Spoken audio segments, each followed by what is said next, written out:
Hello student, welcome to chemistry. आज का जो हम लोगों का टॉपिक रहने वाला है वो होगा Thompson model of an atom. Study करेंगे किस तरीके से थॉमसन ने अपना एक मॉडल प्रपोज किया कि एटम किस तरीके का दिखता होगा या एटम में क्या क्या चीज़ें प्रेजेंट होंगी।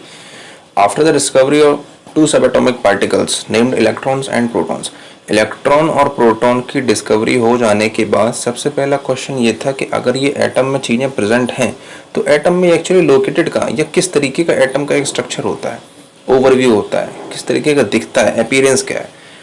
तो जे थॉमसन सबसे पहले सामने आए तो उन्होंने इस चीज़ को प्रपोज किया क्या, an atom consist of a positively charged sphere in which electrons are embedded in it. उन्होंने इस चीज़ को बताया कि जो एटम है वो पॉजिटिव चार्ज का स्फीयर है और उसमें जो है इलेक्ट्रॉन सिर्फ डले हुए हैं। ठीक है, इलेक्ट्रॉन्स को हमने क्या कर दिया, एम्बेडेड कर दिया। और एटम जो है वो पूरी तरीके से क्या है, इलेक्ट्रिकली न्यूट्रल है। उन्होंने अपने बनाए हुए मॉडल को वाटरमेलन के साथ कंपेयर किया, जहाँ पर जो रेड पार्ट होता है वाटरमेलन का वो उन्होंने बताया कि पॉजिटिव पार्ट होता है जो भरा हुआ होता है उसमें। ठीक है, और जो इलेक्ट्रॉन्स होते हैं वो सीड्स का काम करते हैं। ब्लैक कलर के जो भी सीड होते हैं वाटरमेलन में वो इलेक्ट्रॉन के रूप में माने गए। ठीक है, ये रहा आपका स्ट्रक्चर। ये जैसे कि इलेक्ट्रॉन यहाँ पर क्या, ये क्लाउड है, पॉजिटिव चार्ज पूरे में भरा हुआ है और इलेक्ट्रॉन क्या है इसमें सिर्फ एम्बेडेड है। ठीक, लिमिटेशंस क्या क्या थी इन चीज़ की, fail to explain the stability of atom. J Thomson जो थे वो एटम की स्टेबिलिटी को एक्सप्लेन नहीं कर पाए थे। क्यों नहीं कर पाए थे? क्योंकि वो ये चीज़ नहीं बता पाए थे कि किस तरीके से पॉजिटिव चार्ज इलेक्ट्रॉन को होल्ड करता है किसी भी एटम के अंदर, और ये चीज़ भी नहीं बता पाए थे कहाँ पर न्यूक्लियस प्रेजेंट होता है। ठीक है, यहाँ पर therefore fail to account for the position of nucleus in an atom.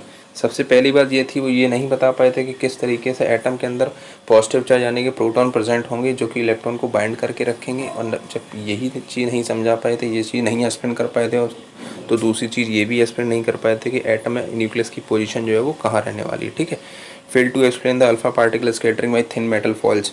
Alpha particle का जो स्कैटरिंग एक्सपेरिमेंट रदरफोर्ड ने परफॉर्म किया बाद में, तो जब उनसे सवाल पूछा गया थॉमसन से, थॉमसन का मॉडल ये सब काम करने में क्या था, फेल था, एक्सप्लेन नहीं कर पाए थे वो ये चीज़ को। ठीक है, जो भी थॉमसन ने सब चीज़ें बताई थी उसका कोई भी एक्सपेरिमेंटल एविडेंस नहीं था, बस उन्होंने सिर्फ अपना एक परसेप्शन दिया था कि इस मॉडल के हिसाब से कि हो सकता है मॉडल इस टाइप का कुछ हो, जस्ट लाइक वाटरमेलन। ठीक है, तो उनका सिर्फ एक परसेप्शन था, कोई भी एक्सपेरिमेंटल प्रूफ नहीं था इन बातों का जो उन्होंने बातें कही थी, सिर्फ एक थ्योरेटिकल उनकी अप्रोच थी।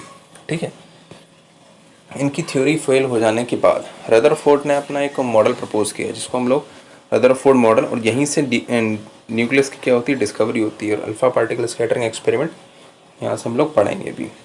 ठीक, तो सबसे पहला पॉइंट उन्होंने ये बताया, ये कुछ ऑब्जर्वेशन थे जो उन्होंने एक्सपेरिमेंट करने के बाद जब उन्होंने या उसके दौरान एक्सपेरिमेंट के दौरान कुछ चीज़ें पॉइंट आउट की। सबसे पहली चीज़ क्या थी, जो भी अल्फ़ा पार्टिकल्स, सबसे पहले आपको ये पता होना चाहिए, या मैं बता देता हूँ, जो अल्फ़ा पार्टिकल्स होते हैं, अल्फ़ा पार्टिकल्स ये सब होते हैं पॉजिटिवली चार्ज। ठीक है, ये रेज होती हैं पॉजिटिव चार्ज, यानी इनका नेचर खुद का क्या होता है, पॉजिटिव चार्ज की रेज होती हैं। ठीक है, अच्छा होता क्या, जब उन्होंने इस एक्सपेरिमेंट को परफॉर्म किया तो ये देखने में पाया, जैसे मान लो ये आपका एक एटम है और यहाँ से आप रेज पास कर रहे हैं, तो आप ये देखने में पाया कि रेज जो होंगी, ज़्यादातर रेज जो हैं वो उस एटम को क्रॉस कर जाती हैं या पास कर जाती है बिना कोई भी उनमें डिफ्लेक्शन हुए। जो ये चीज़ शो करता है कि एटम के अंदर काफ़ी सारी स्पेस जो है वो वैकेंट है।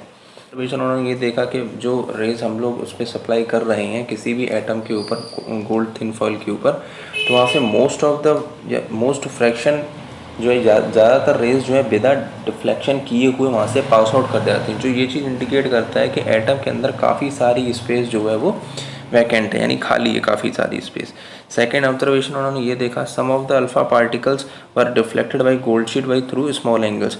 कुछ अल्फा पार्टिकल्स की जो रेस थी वो गोल्ड शीट से थोड़े एंगल से क्या करती थी, डिफ्लेक्ट करती थी। ठीक है, जो ये चीज़ शो करता है कि बीच में कहीं ना कहीं, जैसे ये डायग्राम दे रखा है, ये वाला डायग्राम, तो इस डायग्राम में जो ए वाली लाइन देखिए बिल्कुल स्ट्रेट गई, जो ये शो करती है कि यहाँ पर जो है काफ़ी सारी स्पेस है एटम के अंदर। जो बी वाली लाइन जो है, ये वाली जो बी लाइन है, ये थोड़ी सी डेविएट हुई। थोड़ी सी डेविएट होने का मतलब क्या है, कोई अब अल्फ़ा पार्टिकल्स जो होते हैं उनमें पॉजिटिव करेक्टर होता है, तो पॉजिटिव करेक्टर अगर डेविएट हुआ है तो उसका मतलब न्यूक्लियस के अंदर या जिस रीजन से डिफ्लेक्ट हो रहा है उसका मतलब उस रीजन में कहीं ना कहीं पॉजिटिव चार्ज होगा, तभी उसने उस रेस को क्या किया, डिफ्लेक्ट किया है। ठीक है, पॉजिटिव चार्ज से रिपेल होने के बाद रेस की डायरेक्शन चेंज हो गई, तो यहाँ से ये चीज़ का कन्फर्मेशन मिला कि पॉजिटिव चार्ज जो है वो कंसंट्रेटेड है एटम के एक छोटे से पार्ट में, बीच में कहीं जगह पर है। ऐसा नहीं कि हर जगह फैला हुआ, जैसा कि जे थॉमसन ने बताया था। ठीक है, तो इनके एक्सपेरिमेंट से कुछ रिजल्ट्स निकले जो ये चीज़ प्रूव कर रहे थे कि जो भी पॉजिटिव चार्ज का सेंटर है, ठीक है, जिसको उन्होंने बाद में न्यूक्लियस डिक्लेयर किया न्यूक्लियस के नाम से, वो कहाँ पर प्रेजेंट है, एटम के जस्ट सेंटर में प्रेजेंट होता है। ठीक है, और काफ़ी कम वॉल्यूम में होता है पूरी वॉल्यूम के हिसाब से। Very few of the alpha particles are deflected back, बहुत ही कम अल्फा पार्टिकल्स ऐसे थे जो गए, जाने के बाद, जैसे यहाँ से ये सी वाला पार्टिकल गया और जाने के बाद पूरा पूरा डिफ्लेक्ट हो गया नियरली 180 डिग्री का एंगल बनाते हुए। ठीक है, सो तो यहाँ पर लिखा हुआ है very few of the alpha particles were deflected back, that is there only a few alpha particles had nearly 180 degree angle of deflection, so the volume occupied with a positive charge। तो यहाँ से ये पता चलता है बहुत ही कम चीज़ें क्या हुई थी, बैक की गई थी। इसका मतलब जो वॉल्यूम ऑक्यूपाई की जाती है पॉजिटिव सेंटर के द्वारा किसी भी एटम के अंदर, वो काफ़ी कम है in comparison to the whole volume of the atom. तो यहाँ से ये उनके कुछ कंक्लूजन्स थे। ठीक है, ये उसका एक्सपेरिमेंट है, रदरफोर्ड अल्फा पार्टिकल एक्सपेरिमेंट। ठीक है, अब इन ऑब्जर्वेशंस के बेसिस पे उन्होंने कुछ रिजल्ट्स या कुछ कंक्लूजन सजेस्ट किए जो कि उनके मॉडल को पूरा तरीके से क्या करते हैं, डिस्क्राइब करते हैं। The positive charge particles and the most of the mass is concentrated in extremely small volume. जो पॉजिटिव चार्ज है किसी भी पार्टिकल का, ये ज़्यादातर मास जो होगा किसी भी पार्टिकल का, वो कंसनट्रेटेड, जैसे हमने अगर ये एटम बनाया है तो उसका ज़्यादातर मास जो होगा एक स्मॉल रीजन में कंसनट्रेटेड होगा। ठीक है, यहीं पर पॉजिटिव चार्ज और उसका मास, पूरे एटम का मास क्या करेगा, एग्जिस्ट करेगा।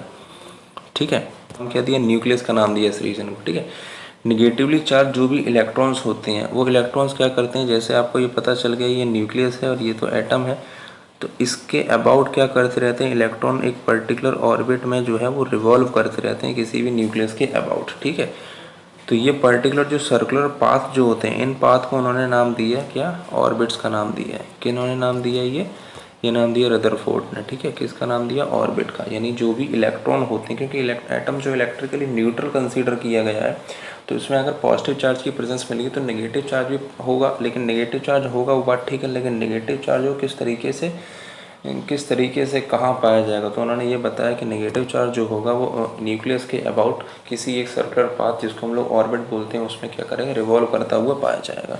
ठीक है, और जो भी दोनों पार्टिकल्स होते हैं, दोनों पार्टिकल्स के बीच में स्ट्रॉन्ग फोर्स ऑफ अट्रैक्शन होता है जिसकी वजह से वो एक दूसरे से बाइंड अप रहते हैं। ठीक है, और एटम जो है वो बना रहता है, टिका रहता है। ठीक है, ये इनके कुछ पॉइंट्स थे। लिमिटेशंस क्या थी, ये एटम की स्टेबिलिटी को एक्सप्लेन नहीं कर पाए थे ये भी। ठीक है, ये नहीं बता पाए थे कि एटम में जो इलेक्ट्रॉन्स तो होंगे, ये मान लिए, रिवॉल्व करेंगे ये मान लिए, लेकिन किस तरीके से अरेंजमेंट होगा इलेक्ट्रॉन्स का।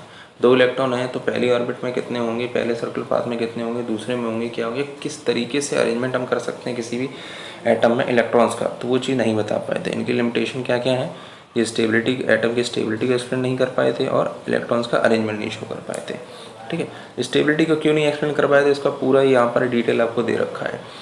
साइंटिस्ट थे मैक्सवेल, तो मैक्सवेल की थ्योरी ये कहती है, मैक्सवेल ने ये चीज़ सजेस्ट की थी कि कोई भी चार्ज्ड पार्टिकल अगर एक्सेलरेटेड मोशन कर रहा है, यानी कोई भी चार्ज्ड पार्टिकल अगर एक्सेलरेशन में है तो वो इलेक्ट्रिक और मैग्नेटिक फील्ड जनरेट करता है।